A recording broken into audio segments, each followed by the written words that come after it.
A prominent Republican just outed Health and Human Services Secretary Robert Kennedy Jr. as a serial killer. Seriously.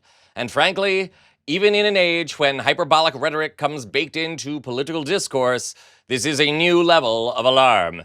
And given Donald Trump's praise of Hannibal Lecter, nobody should be surprised. Welcome to Occupy Democrats. I'm David Reddish. Before I dive in, another quick thank you to all of you who have supported me on Ko-Fi ahead of my surgery tomorrow. It really is comforting to know I have so many people rooting for me. And like I say, I promise to get back to work as soon as I can, swelling or not. On to our story. Robert F. Kennedy Jr. is on a tear this week. He already announced new changes in guidelines for COVID-19 vaccines, now restricting them to senior citizens and requiring doctor's notes for anyone else who wants to get a booster shot.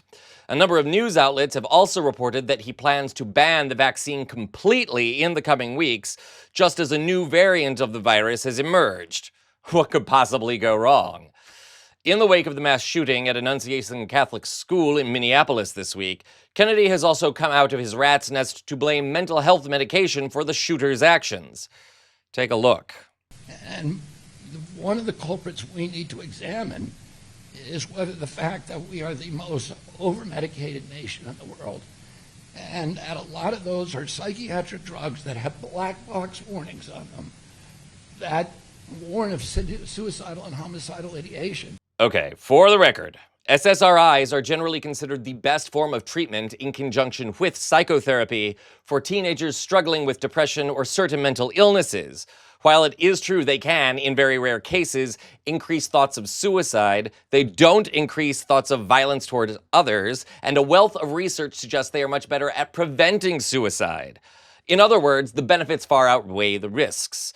I'm also guessing that his high school shooting club didn't include AK-47s or other machine guns, which have since become commercially available to the public. And if you think that makes RFK Jr. sound crazy, stay tuned. It gets scarier. In the same press conference, Kennedy also appeared to blame his old nemesis for the shooting: vaccines. Though he denies being anti-vaccine, Kennedy has a long history of blaming vaccines for everything from autism to mental illness. Now he appears to blame vaccines for mass shootings? And I know what a healthy child is supposed to look like. I'm looking at kids as I walk through the airports today, as I walk down the street, and I see these kids that are just overburdened with mitochondrial challenges, with inflammation. What? Kids have tired mitochondria? That's a dog whistle for vaccines that target mitochondria, by the way. So they go shoot up a church. In what universe does that make any sense at all? Then again, this is a man who claimed heroin helped him study, so maybe we shouldn't be surprised there. Regardless, if you find Kennedy's remarks today, or for that matter, every other day, disturbing, you're not alone. Enter Rick Wilson. In case you aren't familiar, he once worked for the George H.W. Bush administration. In 2016, he denounced Donald Trump as a reckless authoritarian and left the Republican Party. Now he's stepped out onto the political stage again, and with a dire warning.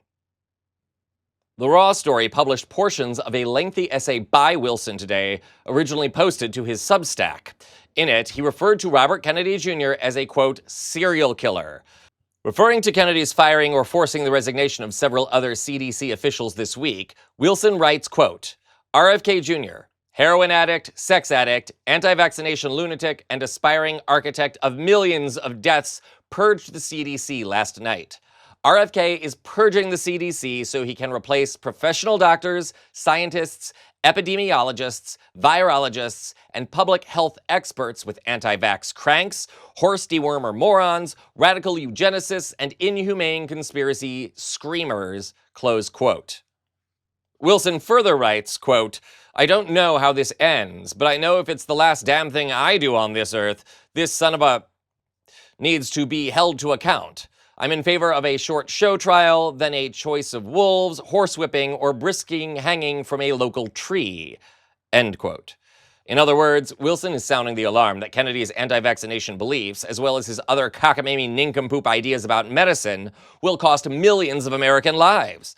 That might seem like an exaggeration until you consider that the last time Donald Trump was president, we had a disease outbreak where misinformation and vaccine hesitancy cost 2 million American lives. And that was with sensible people in charge of HHS and the CDC at the time. So yes, Mr. Wilson is correct. Kennedy is an aspiring serial killer, whether he wants to be or not. And like all Trumpian policies, it's everyday Americans who will pay the price for his ineptitude. Where is Dexter when you need him? And if you don't get that reference, go look it up. This is Occupy Democrats.